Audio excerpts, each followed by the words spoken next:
Welcome to the NBAV podcast.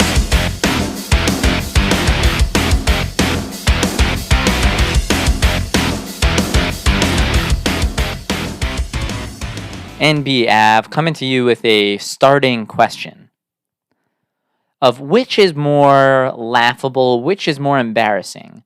Is it more embarrassing to have a team where you get rid of 7 players in one day? Okay, 7 players. That's enough for an entire starting roster plus 2 bench guys. 7 players. And win the game. So meaning you were able to take literally 7 players off of your team, and not only did it not make a negative impact, you won. So what does that say about your team in general? So would you rather that scenario, or the other scenario is you have a team that has some proven players on it, you make absolutely no trades, you don't cut anybody, your team is exactly the same, and you lose to the worst team in the league? Which side is more laughable? On one hand, you would think that if you're saying we're getting rid of 7 players off of our team, and then you still go out and win the game, that's kind of saying, well, I guess our team was kind of a joke the entire time.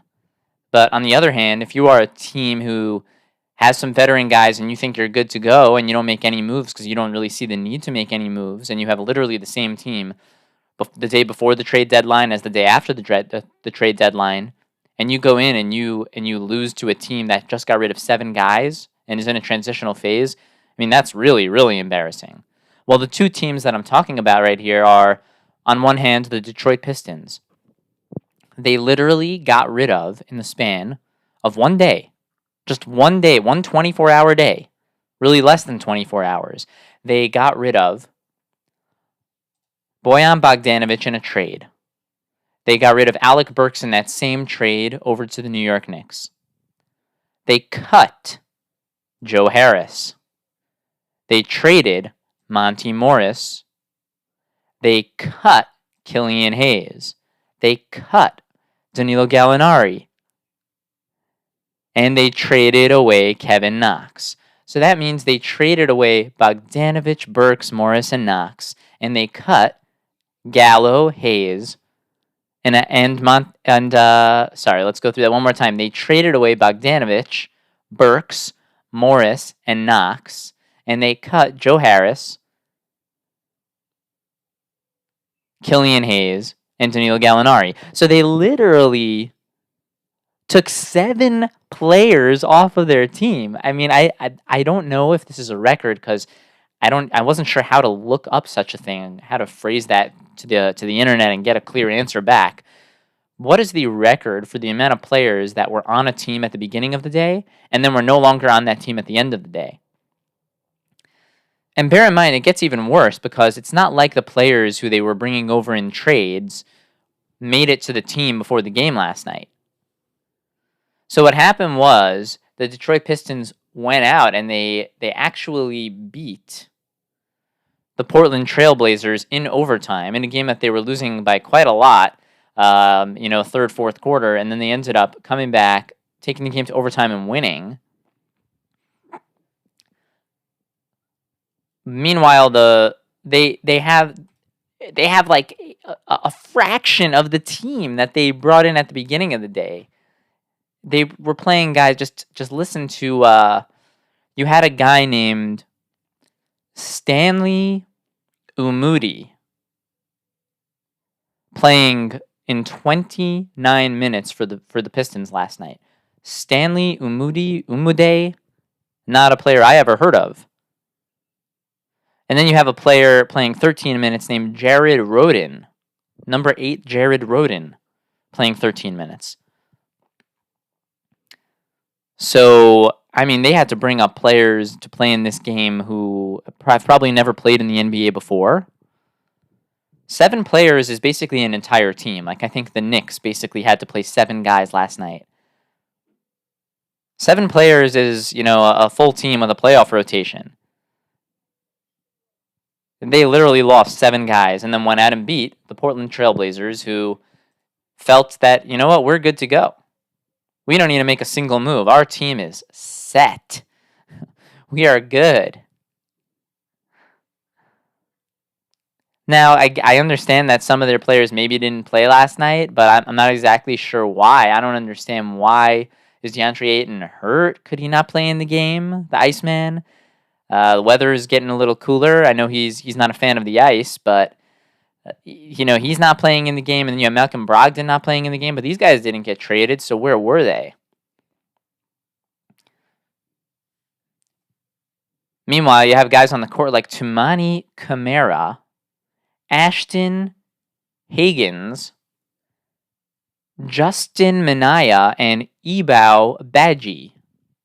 So just listen to some of these names. It's really just, Chris Murray. Like, has anyone heard of these guys before?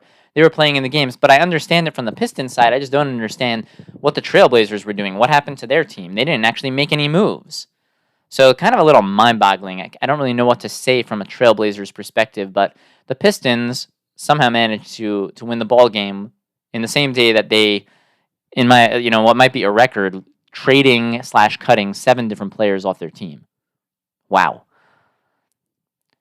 You have the Orlando Magic, also a team that didn't really do any moves, so they were able to welcome the Spurs into their hometown of Orlando and beat them pretty easily, 127-111. You have the Warriors, who didn't make any moves, and they were able to pretty much run the Pacers out of their own gym, beating them 131-109. Wasn't really much of a struggle for the Warriors. The Pacers, yeah, they had a couple of guys in flux. They had specifically Buddy Hield. But, the Pacers, in a game where Tyrese Halliburton, yeah, he had the assists, but he didn't really do much in terms of the points column. I mean, how often does Tyrese Halliburton play above 25 minutes and only score 5 points? He's one of those guys who the whole season has been a high points per minute player. But here he played 26 minutes. Yeah, he got the 11 assists, but only 5 points. I don't think that that's their recipe for success. Tyrese Halliburton only scoring 5 points in a game. I think if you would tell me that, I would be like, well, no, the Pacers lose that game. Pacers lose that game 9 times out of 10 if Halliburton is only scoring 5 points total. So a little bit of a weird game there from the Pacers, especially considering that they didn't lose too many players themselves. The Cavaliers managed to beat the Brooklyn Nets. They stay as hot as the smoldering torch, the Cleveland Cavaliers, another team that didn't really make any moves on the trade deadline. And then you had Dallas going against the New York Knicks. And I actually had my father at the game last night, and he was keeping a close eye on things for me. He was at Madison Square Garden. And you're thinking always when you're watching Dallas, you're always wondering, okay, is Luka playing? Is Kyrie playing? Luka and Kyrie. And actually, Luka and Kyrie were both playing in the game last night. What was surprising was Jalen Brunson wasn't playing for the Knicks. So if OG Anunoby is out, and Jalen Brunson is out, and Julius Randle is out, I mean, how much of a chance do the Knicks really have when the Mavericks had seemingly their entire team outside of the players who they traded, which was they traded Seth Curry, and they were welcoming in to their team Gafford, and they were welcoming in P.J. Washington, but those guys weren't there yet. They also traded away Grant. So, but the Mavericks had their key players, and when Luka, Hardaway, and Kyrie are on the floor, and the Knicks don't have their number one player, and they don't have the players who they're waiting to receive, it's pretty easy to understand that the Mavericks were able to beat the Knicks in New York last night. My father told me that he was very, very impressed with the way the Knicks' second unit played. He said the game really should have been a much bigger blowout than it was, but the second unit played really well to even keep that game somewhat close. And it wasn't even that close. The final score was 122-108, so it was a 14-point victory for Dallas. With Luka playing without the mask, all the reports were that he was waiting to be fitted for a custom fit mask for his broken nose, but I guess he played in the game. He felt like it's okay. I'm probably not going to get whacked in the face again. Questionable decision from Luka to risk that on one game of basketball against a shorthanded Knicks team, but okay, works out for them. Mavericks get the victory in Madison Square Garden. You have the Timberwolves facing off against the Milwaukee Bucks in Milwaukee, and this game was never really close. The Timberwolves always had a 9-10 point lead throughout the entire game. And really, this game could have been even worse as well. You had a guy on Milwaukee just catch fire in garbage time. This guy was AJ Green. AJ Green scoring 27 points, hitting a whole bunch of three-pointers in the second half of the ball game to even keep it somewhat of a game. But what I love right now from the Milwaukee perspective is you're going to really get to see Pat Beverly in all of his glory, because Pat Beverly is going to walk into Milwaukee and he's going to be like, "I'm here. The Savior has entered. The Savior is here. I'm going to come in and we are going to instantly start winning. I'm going to right the ship." Now, Pat Beverly isn't that much of a difference maker at this point in time, but it could be that actually on this Milwaukee team where they're lacking competitiveness and they're lacking defense, that Pat Bev will be able to really help them. And I'm excited to see the influx of energy and the mindset that he is going to bring to Milwaukee. Is he going to really be able to change things up? And I think there's no better way to enter into the Pat Beverly era in Milwaukee than losing a bunch of games coming into, before his first game. They're coming in on a low, and they'll see what he can bring them, and it should be really pronounced. Whether they continue to lose, that will definitely pronounce the lack of impact he'll have. And if they win, then he's going to be able to say, "Look at me. I walk into Milwaukee, and we can't lose a ball game." So it should be really interesting to see what happens. Also, Mike Conley was absolutely on fire in that game. A really great Mike Conley game. On Minnesota. Minnesota, not a team that had any players really in flux. Obviously, Milwaukee lost Campaign. They lost Robin Lopez, who wasn't really playing for them anyway. But Damian Lillard also didn't play in the game, so a little bit more understandable why they lost that by so many points, 129-105 to Minnesota. Then you have a close game between the Bulls and the Grizzlies, which we were on. We said that the game between the Bulls and the Grizzlies would be closer than you would expect. The Grizzlies players really try hard, and the Bulls are just a little puzzling. The Bulls game last night, you have DeRozan putting up 30 points. You have Vucevic putting up 20 points, Kobe White putting up 20, Andre Drummond putting up 21. So you have, right there, you have DeRozan, Vucevic, and Drummond, three guys who they totally could have traded, and nobody would have minded. Nobody would have cared whatsoever, but you know what? They are there. They score their double digits. They get the 30, 20, and 21 from Drummond. And okay, the Chicago Bulls can, great job. You beat the Grizzlies. Fantastic. I'm sure your fans will be really, really proud of you for making 0 trades and going out and beating a G League team like the Memphis Grizzlies. Grizzlies, meanwhile, they put up 55 points from two players named Jackson. Jaren Jackson Jr. scoring 28, and Gigi Jackson scoring 27. So, and then they added 15 points from Scottie Pippen Jr. So a little bit interesting to see the players who are scoring from the Memphis Grizzlies. It's fun to see what G League players get called up and get to play for them. They also played players with the following names. Jacob Gilyard played 20 minutes. Trey Jameson played 15 minutes. And Tosan Evbuomwan. Tosan Evbuomwan. I mean, this is just these guys. You can't make up these names. It's almost too good. So there you have it from the Milwaukee Bucks. Timberwolves, you have the Bulls, Grizzlies, and then you have the Jazz going to Phoenix. The Jazz sent out a couple of guys. They sent out Kelly Olynyk, right? They lost Olynyk. They lost a couple of other players who weren't as impactful. They lost Fontecchio, sent him over to Detroit. So, with some players in flux, it's very understandable that the Suns were able to handle them in this game.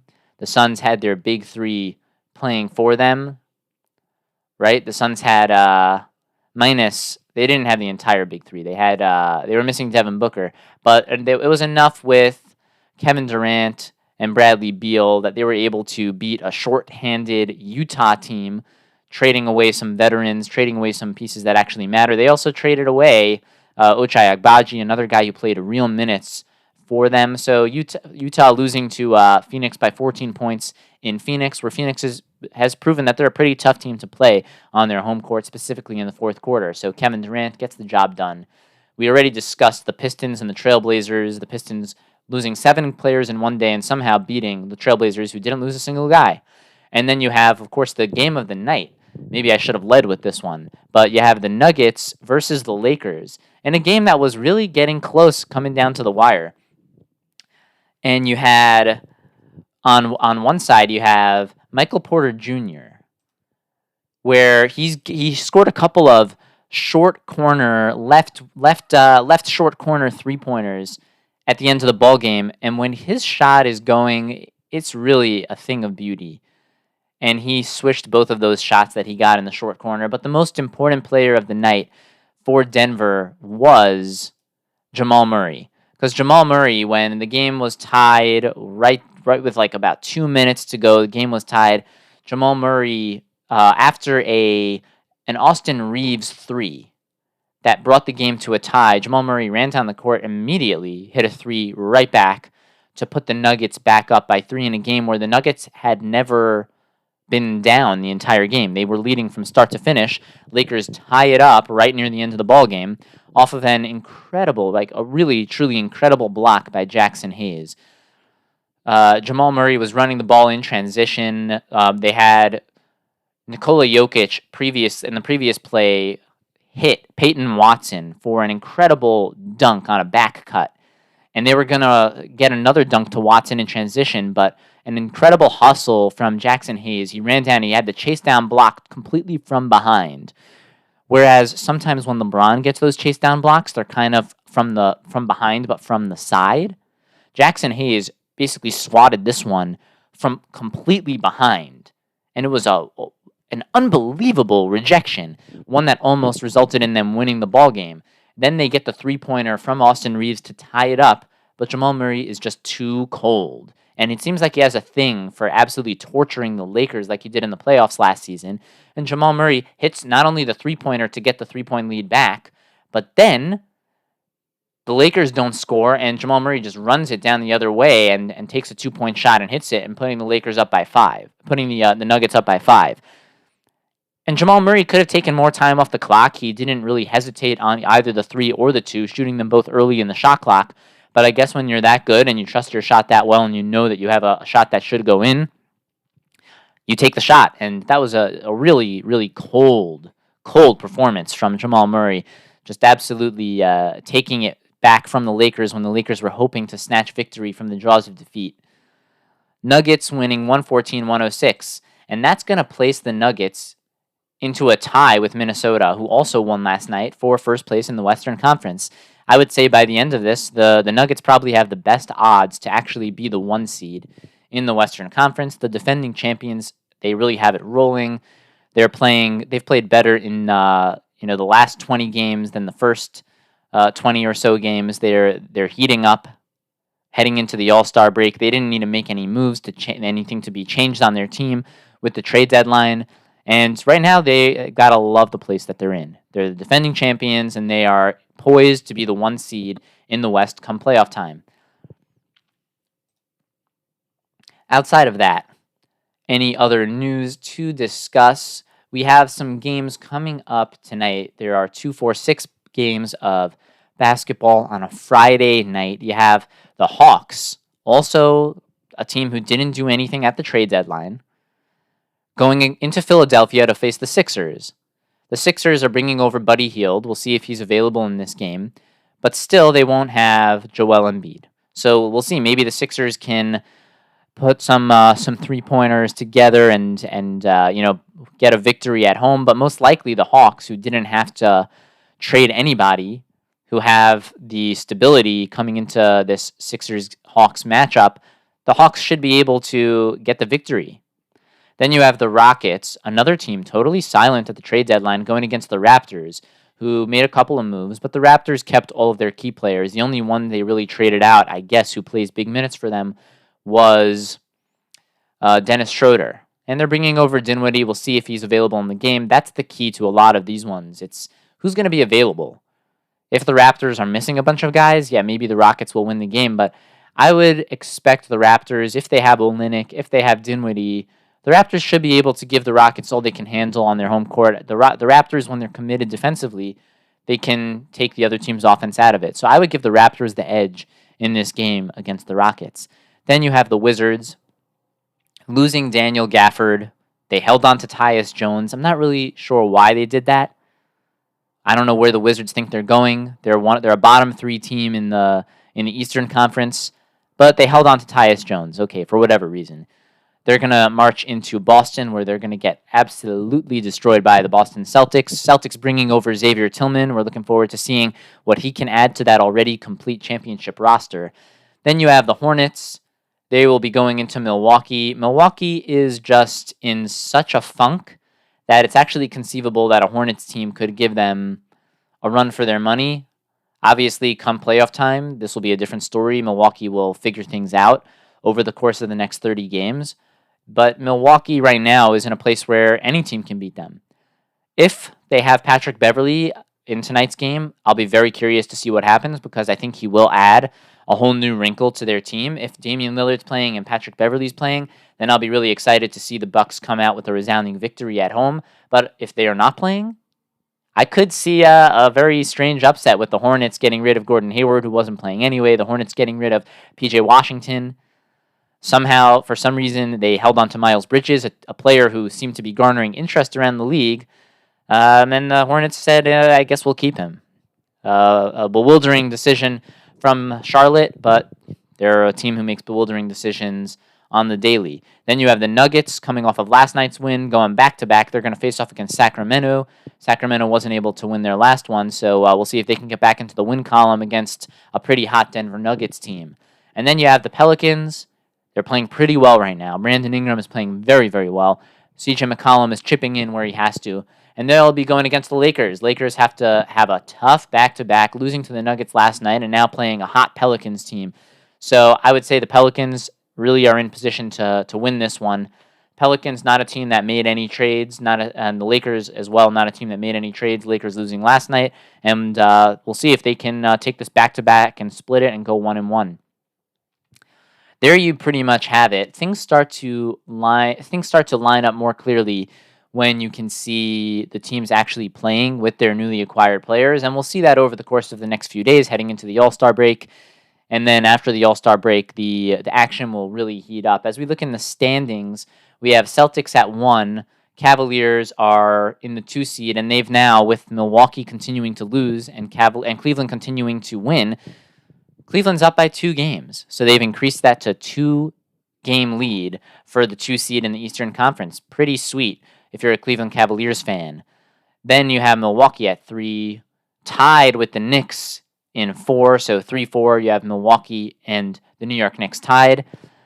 76ers, 2 games behind them at 5 and looking to continue to drop. The Pacers at 6, the Heat at 7, the Magic at 8, and then the Bulls and the Hawks 9 and 10 for the play-in. In the Western Conference, you have the Nuggets and the Timberwolves tied atop the Western Conference in a race where we see the Nuggets climbing over the Timberwolves eventually down the stretch. The Thunder, a half a game back in the 3 spot. The Clippers, a half a game back from the Thunder in the 4 spot. And then a half a game back from that. 4 games back from that. You have the Phoenix Suns, and then just behind them you have the Pelicans, the Kings, the Mavericks, and then the Lakers and the Jazz currently rounding out the 9 and 10 in the play-in tournament. And then the Warriors are on the outside looking in, trying to find a way to get in there. They're currently in a tie with Utah, so a win for the Warriors would put them in front of Utah. The Warriors have won 3 in a row, and they haven't had to make any changes on their team, so I would look for the Warriors to get into that play-in and get ahead of the Utah Jazz. Utah getting rid of a couple of their key pieces, specifically Olynyk and Agbaji and Fontecchio. So the Warriors should be able to climb over the Jazz in the duration of the season, but it's all going to really shake out over the next 30 games or so. It should be pretty exciting as we start to see the playoff matchups shape up, and we see which players who got traded will actually make an impact on their new teams. So I think that's it for us today. We are NBAV. Follow us on social. The social follows have definitely been climbing. It's pretty awesome to see, and you can reach out to the show on NBAVENUE Avenue at yahoo.com with your questions and comments. We are your source for some casual conversation and great sports takes on your favorite sport, basketball. Tune in for a great time every time, and until next time, we are out.